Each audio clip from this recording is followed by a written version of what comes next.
আমি আমার ভাগ্নেকে অনেক ছোট মনে করতাম। একদিন বাড়িতে কেউ ছিল না, তখন হঠাৎ করে আমার ভাগ্নে তোয়ালে পেঁচিয়ে আমার ঘরে দৌড়ে এলো। এসে বলল, মামি, আমি অনেক ব্যথা পেয়েছি। এরপর সে আমার বিছানায় শুয়ে পড়ল। সে বলল, মামি, কি দেখছ? আমি ভাবলাম সত্যিই কিছু সমস্যা হয়েছে, তাই আমি তার কাছে গেলাম। কিন্তু যখন আমি তাকে দেখতে গেলাম, হঠাৎ করে সে আমাকে তার যে ছেলেটিকে আমি এতদিন নির্দোষ মনে করতাম, সে মুহূর্তের মধ্যেই এমন কিছু ঘটালো যা আমি কল্পনাও করিনি। ১৯ বছর বয়সে আমার বিয়ে হয়। আমি অনেক সুন্দর দেখতে। বাইরে বের হলে সবাই আমার দিকে চেয়ে থাকত। মনে হতো তারা আমাকে কিছু বলতে চায়, কিন্তু আমি কাউকেই পাত্তা দিতাম না। বন্ধুরা, রেডি থাকো, আজকের গল্পটা অনেক বেশি স্পেশাল হতে চলছে। আমার বিয়ে হয়েছিল আমার থেকে অনেক বড় বয়সের একজন মানুষের সাথে। যখন আমার বয়স ছিল ১৯, তখন আমার স্বামীর বয়স ছিল ৩৫। তাকে দেখলেই আমার রাগ হতো এবং আমি তাকে কখনো কাছে আসতে দিতাম না। ধীরে ধীরে আমি বুঝতে পারলাম আমার জীবনে একজন মানুষের প্রয়োজন। একদিন আমার নন্দের ছেলে কুণাল আমাদের বাড়িতে এলো। প্রথমবার তাকে দেখছিলাম, কারণ সে আমাদের বিয়েতেও আসতে পারেনি। সে আমাকে আলিঙ্গন করল, যা দেখে আমার স্বামী একটু বিরক্ত হল। আমি পরিস্থিতি সামলাতে কুণালকে প্রশ্ন করলাম, হঠাৎ বাড়িতে এলে কিভাবে? তখন আমার শাশুড়ি রেগে গিয়ে বললেন, তুমি কে জানতে চাওয়ার? আমি শুধু জানতে চেয়েছিলাম কুণাল আমাদের বিয়েতে আসেনি, তো হঠাৎ আজ কেন এলো? কুণাল মুচকি হেসে বলল, মামি তো শুধু প্রশ্ন করেছেন, রাগ করবেন না। আমি তখন পরীক্ষায় ছিলাম, তাই আসতে পারিনি, তবে এখন এসেছি, আর মামি থেকে অনেক আদর নিয়ে ফিরব। সবাই হাসল। শাশুড়ি মা রেগে গেলে আমি আর কিছু বললাম না। কিছুক্ষণ পর কুণাল ফ্রেশ হয়ে এলে শাশুড়ি মা আমাকে নাস্তা আনতে বললেন। নাস্তা নিয়ে যাওয়ার সময় পা পিছলে প্লেট কুণালের উপর পড়ে গেল। শাশুড়ি মা চিৎকার করে বললেন, তাড়াতাড়ি তার পোশাক পরিষ্কার করো। তখন স্বামী বাইরে ছিলেন। শাশুড়ি মায়ের বকুনি শুনে আমি কাপড় আনতে রান্নাঘরে গেলাম। কাপড় পরিষ্কার করার আগে আমি আবার জিজ্ঞাসা করলাম, মা, সত্যি কি আমাকে কুণালের জামা পরিষ্কার করতে হবে? শাশুড়ি মা রেগে বললেন, আর কি করবে? ভুলটা তুমি করেছ, তাই তোমাকেই ঠিক করতে হবে। পুরো ঘটনায় কুণাল চুপ ছিল এবং নিজে জামা পরিষ্কার করার চেষ্টা করেনি। আমি একটু অস্বস্তি অনুভব করছিলাম, কিন্তু কুণাল মিষ্টি চোখে তাকিয়ে বলল, মামি, এখানে এভাবে পরিষ্কার করুন, এবং ধীরে ধীরে নির্দেশনা দিল। ঠিক তখনই আমার স্বামী রাজু ফিরে এসে আমাকে এই কাজ করতে দেখে রেগে বললেন, তুমি এটা কেন করছো? আমি সব খুলে বললাম, আমি ইচ্ছা করে এটা করছি না, শাশুড়ি মায়ের নির্দেশেই করছি।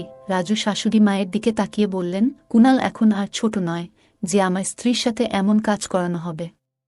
যা হয়েছে তা দুর্ঘটনা ছিল। ভবিষ্যতে এমন কাজ করার চেষ্টা করো না যা একজন পুরুষের কাজ। তারপর কাপড়টা আমার হাত থেকে সরিয়ে নিয়ে চলে গেলেন। বাজারের জিনিসপত্র পাশে রেখে তিনি বেরিয়ে গেলেন। তারপর আমি সেই জিনিসপত্র নিয়ে রান্নাঘরে চলে গেলাম। কুণাল ও আমার পিছু পিছু এলো। নল থেকে হাত ধোয়ার সময় সে আস্তে আস্তে কিছু বলছিল, যেন তার মনের মধ্যে কিছু ভারী কষ্ট জমে আছে। আমি শুনলাম সে বলছিল, এখান থেকে চলে যাব। আমি অবাক হয়ে বললাম, কুণাল, তুমি তো মাত্র কয়েক ঘন্টা আগে এখানে এসেছ, এত তাড়াতাড়ি চলে যাওয়ার কথা ভাবছ কেন? তখন কুণাল বলল, আমি তো বাইরের মানুষ, তাই হয়তো এখানে থাকার কোনো মানেই নেই। মামিও আমাকে হয়তো বাইরের লোক মনে করেন। মায়ের স্নেহ পেতে এসেছিলাম, কিন্তু হয়তো আমার ভাগ্যে তা নেই। এই কথা বলে সে চলে যেতে চাইল। আমি তখন হঠাৎ করেই তার হাত ধরে ফেললাম। হাতটা একটু জোরে টেনে ফেলায় সে আমার একেবারে কাছে চলে এলো। তখন আমি দ্রুত তাকে সরিয়ে দিয়ে বললাম, দুঃখিত, আমি ভুল করে ফেলেছি কুণাল, আমি ভুল করে তোমাকে টেনে এনেছিলাম। বলার পর আমি তাকে বোঝানোর চেষ্টা করলাম, কুণাল, রাজুর কথাগুলোকে মন থেকে নিও না। আসলে আমি আমার স্বামীকে তেমন গুরুত্ব দিই না। সে শুধুমাত্র সম্পত্তির জন্য আমার পেছনে ঘুরে বেড়ায়। তোমার পোশাকে কিছু পরলেও আমি পরিষ্কার করতাম, যেমনটা তোমার জামাকাপড় পরিষ্কার করেছি। যদি আদর পেতে চাও তবে এখানেই থাকো, না হলে রাজুর কথা মনে রেখে চলে যেতে পারো। বলার পর আমি বললাম, দেখো এখন কি করবে? কুণাল বলল, মামি, আপনার কথাগুলো শুনে আমার সব রাগ গলে গেল। এখন শুধু আপনার জন্য এখানে থাকব। আপনি বললে এখন থেকে আমি আপনারই। বলেই সে আমাকে আলিঙ্গন করল। কুণালের কথাগুলো আমার মনে প্রভাব ফেলছিল। 5 দিন পলকে কেটে গেল এবং কুণাল বাড়ির সদস্য হয়ে উঠল। প্রতিদিন সকালে রাজু তাকে দোকানে নিয়ে যেত। কুনাল আসার পর বাড়ির কাজের চাপ বেড়ে গেছিল। শাশুড়ি মা মন্দিরে থাকায় সাহায্য করতেন না এবং রাজুর আয় কম ছিল, তাই কাজের লোক রাখা সম্ভব ছিল না। একদিন আমি রাজুকে বললাম, রাজু, এত কাজ আর পারছি না। বাড়িতে আরও একজন সদস্য, কিন্তু শাশুড়ি মা সাহায্য করছেন না। শাশুড়ি মা আমাদের কথা শুনে রেগে গিয়ে বললেন, এ বয়সে তুমি আমার কাছ থেকে কাজ করাতে চাও? এরপর তর্ক শুরু হয়। রাজু এসে বলল, মা আর কাজ করতে পারবে না, তাই বাড়ির কাজের জন্য কুনালকেই সাহায্য করতে হবে। রাজু কুনালকে বলল, তুমি দোকানে যাবে না, বাড়িতে মামির কাজে সাহায্য করবে। রাজু কুনালকে আমার সাথে বাড়িতে রেখে দায়িত্ব এড়ানোর সিদ্ধান্ত নিল। পরের দিন থেকে কুনাল আমার সাথে কাজ করতে শুরু করল। শাশুড়ি মা মন্দিরে যেতেন, রাজু দোকানে, আর আমি নাশতা শেষে কুনালের সাথে বসে খেতাম। কুনালের কিছু আচরণ আস্তে আস্তে আমার নজরে আসতে শুরু করেছিল। যখন শাশুড়ি মা ও রাজু বাড়িতে থাকতেন, তখন সে দূরত্ব বজায় রেখে কাজ করত, কিন্তু যেই তারা বেরিয়ে যেতেন, কুনাল আমার অনেক কাছাকাছি চলে আসত। তবে ভালো দিক ছিল যে শাশুড়ি মা যে কোনো সময় বাড়ি ফিরে আসতেন, আর এই ভয়ে কুনাল কিছুটা সতর্ক থাকত। সকালের দিকে যখন শাশুড়ি মা ও রাজু বাইরে যেতেন, তখন কুনাল মাঝে মাঝে আমার কাছে তার ব্যক্তিগত কাজের জন্য বলত। যেমন সে যখন গোসল করতে যেত, আমাকে বলতো তার কাপড় বিছানায় গুছিয়ে রাখতে।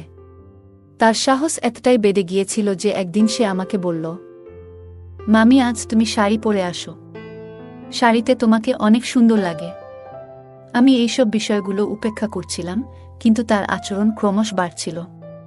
একবার সে বলল, মামি, গোসলের জন্য বালতিতে জল ভরে দাও। সেদিন আমি রান্নার জন্য সবজি নিয়ে বেশ বিরক্ত ছিলাম, তাই গোসলের জন্য খুব গরম পানি ভরে রেখেছিলাম।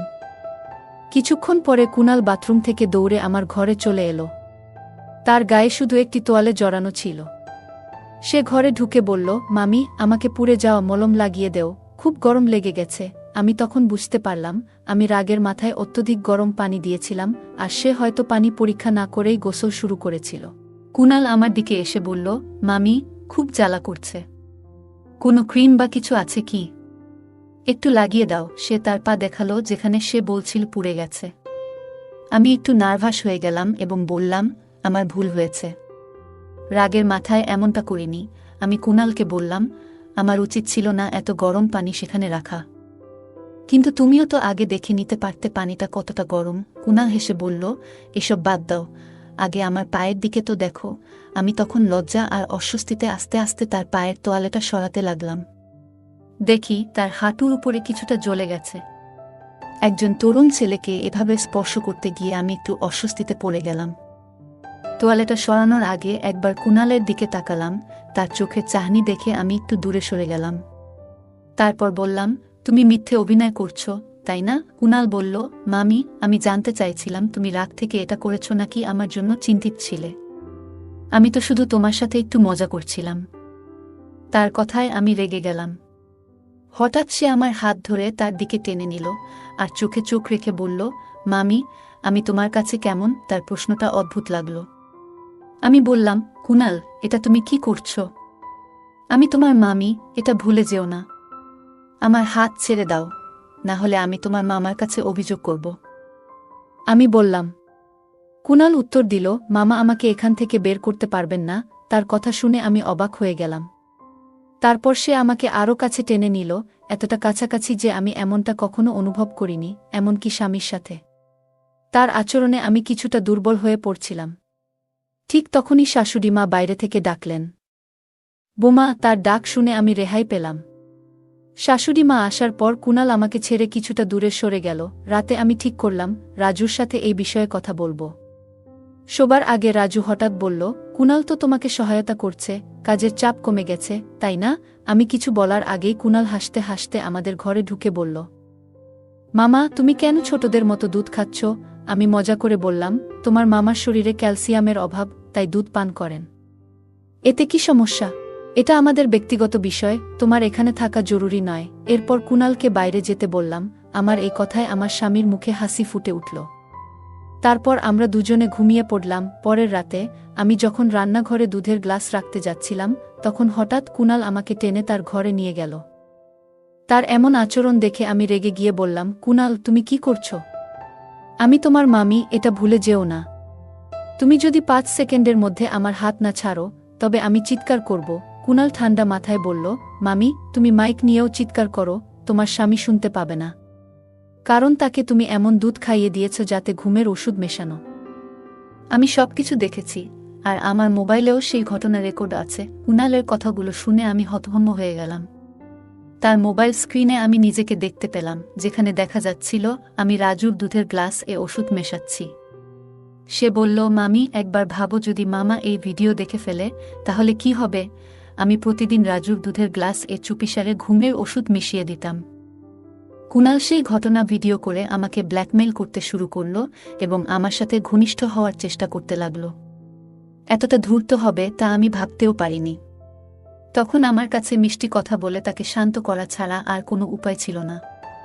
তাই আমি কুনালের কাছে গিয়ে তার গলায় হাত রেখে বললাম, কুনাল, আমি তো শুধু তোমার সাথে মজা করছিলাম। তুমি যখন থেকে এখানে এসেছ তখন থেকেই তুমি আমার খুব কাছের মানুষ হয়ে গেছ, কিন্তু আমি বলতে পারিনি। আজ সুযোগ পেয়েছি তাই বলছি। আমি কুনালকে এমনভাবে জড়িয়ে ধরলাম যেন সে আমার কথায় বিশ্বাস করে। কিছুক্ষণ পর বললাম, কুনাল, আমার পেটে হঠাৎ ব্যথা করছে, কাল এসে তোমার সঙ্গে দেখা করব। এই বলে আমি তার ঘর থেকে বেরিয়ে এলাম। পরের দিন থেকে রাজু কুনালকে তার দোকানে নিয়ে যেতে লাগল। কুনাল এর ওপর আমার একদম বিশ্বাস ছিল না। যদি সে ভুল করে কিছু বলে ফেলে তবে রাজুর সামনে আমার অবস্থার কি হবে ভাবতেই পারি না। রাজু ও কুনাল দোকানে চলে যাওয়ার কিছুক্ষণ পর আমি দোকানের দিকে গেলাম, যাতে কুনাল এর ওপর নজর রাখতে পারি। দোকানে ঢুকে দেখলাম সেখানে কেউ নেই। হঠাৎ সেখানে একটা গোপন ঘর দেখতে পেলাম, যা আমি আগে কখনো দেখিনি। আমি ভিতরে যেতে পারলাম না, কিন্তু সেখানে কারো কথা শোনা যাচ্ছিল। রাজু কুনালের সাথে কথা বলছিল, তুমি কবে কাজ শেষ করবে? টাকা নিয়ে চলে যাও। কুনাল মেয়েটির চেহারা দেখাতে চাইল, কিন্তু রাজু চুপ থাকতে বলল। আমার সন্দেহ ছিল কুনাল কিছু বলেছে। তাদের বেরিয়ে যাওয়ার শব্দ শুনে আমি দ্রুত বাসায় ফিরে এলাম। রাতে আমি পরিকল্পনা করলাম রাজুকে ঘুমের ওষুধ না দিয়ে কুনালের ঘরে গিয়ে মিথ্যে অভিযোগ তুলে তাকে ফাঁসিয়ে দেব। সন্ধ্যায় রাজু শাশুড়ির ঘরে ঢুকে চিন্তা করছিল। শাশুড়ি বললেন, তোমার বিয়ের 1 মাস হয়ে গেল, সুখবর নেই। হঠাৎ কুনাল আমাকে ডাকল, আমি চুপ থাকলাম। রাতে রাজু ঘুমালে আমি পরিকল্পনা মতো এগোলাম। আমি কুনালের ঘরের দিকে গেলাম, কাছে গিয়ে তাকে আলিঙ্গন করলাম এবং বললাম, কুনাল, আমি আমার প্রতিশ্রুতি রেখেছি, এখন আমি শুধুই তোমার। কুনাল আমার কাছে আসতেই আমি হঠাৎ তার হাত ধরলাম এবং চিৎকার করে উঠলাম, বাঁচাও, বাঁচাও। আমার চিৎকার শুনে রাজু দৌড়ে ঘরে এলো। তখন আমি রাজুকে বললাম, তোমার ভাগ্নে আমার উপর জোর করার চেষ্টা করেছে, ওকে বাড়ি থেকে বের করে দাও। রাজু আমার দিকে রাগান্বিত হয়ে চড় মারল এবং বলল, কুনাল আমাকে সবকিছু দুপুরেই বলে দিয়েছিল। আমি জানতাম তুমি আমাকে ঘুমের ওষুধ খাওয়াচ্ছিলে। এখন কুনাল আর আমি দুজনেই তোমাকে শাস্তি দেব। ঠিক সেই মুহূর্তে বাহিরে পুলিশের গাড়ির আওয়াজ শোনা যায়। পুলিশ দ্রুত ঘরে ঢুকলে আমি জানালাম কুনাল, রাজু এবং শাশুড়ির সন্দেহজনক কার্যকলাপের কথা। তদন্তে জানা গেল রাজু আমার বোনকে অত্যাচার করে কোমায় পাঠিয়ে আমাকে বিয়ে করতে বাধ্য করে। তার মূল লক্ষ্য ছিল বাবার সম্পত্তি দখল করা। কুনাল, একজন ডাক্তার, তার সাথে মিশেছিল। পুলিশ তাদের গ্রেপ্তার করে এবং জানালো যে রাজু ও শাশুড়ি মিথ্যা গল্প সাজিয়ে আমাদের পরিবারের সম্পত্তি চুরির পরিকল্পনা করছিল। শেষমেশ আদালত 3 জনকেই যাবজ্জীবন কারাদণ্ড দেয়। আমার বাবা যাকে সৎ ভাবতেন সে ছিল একজন ঠান্ডা মাথার প্রতারক। আমি সৌভাগ্যবান, ফাঁদ থেকে পালাতে পেরেছি। এখন আমার একমাত্র আশা আমার বোনও সুস্থ হয়ে উঠুক। গল্পটা কেমন লাগলো জানাতে ভুলবে না। আরও মজার মজার রোমান্টিক গল্প শুনতে চাইলে ভিডিওটি লাইক, শেয়ার এবং চ্যানেলটি সাবস্ক্রাইব করতে এবং বেল আইকনটি ক্লিক করতে ভুলবে না। ধন্যবাদ।